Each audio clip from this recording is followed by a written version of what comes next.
ગઈકાલે અમેરિકાથી 104 ગેરકાયદેસર રીતે અમેરિકા ગયેલા ભારતીયોને ભારતે ડિપોર્ટ કરવામાં આવ્યા હતા.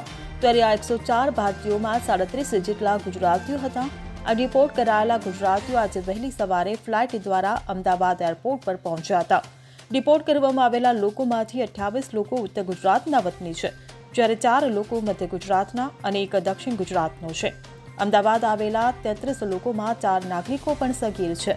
એરપોર્ટથી બહાર નીકળતી વખતે તેની સાથે જિલ્લા પોલીસ હાજર હોવાનું જોવા મળ્યું હતું. તમામ નાગરિકોએ માસ્ક પહેર્યા હતા અને પોલીસ વાનમાં જ આ લોકોને તેમના વતન લઈ જવામાં આવ્યા હતા. તેઓ જ્યારે અહીં પહોંચ્યા ત્યારે એરપોર્ટ પર મોઢા છુપાવી રહ્યા હતા. આ સાથે જ પોલીસે હજુ આ લોકોમાંથી કોઈની પણ પૂછપરછ હાથ નથી ધરી. પોતપોતાના વતન પહોંચ્યા બાદ તેમનું ઇન્ટરોગેશન કરવામાં આવશે તેવું કહેવામાં આવી રહ્યું છે કે આ લોકોએ કાયદેસર રીતે ભારત છોડી દીધું હતું, પરંતુ તેઓએ અન્ય માર્ગે અમેરિકામાં પ્રવેશવાનો પ્રયાસ કર્યો હતો. Bureau report CN24 news. હવે જુઓ દેશ દુનિયાની તમામ ખબરો તમારી આંગળીના ટેરવે.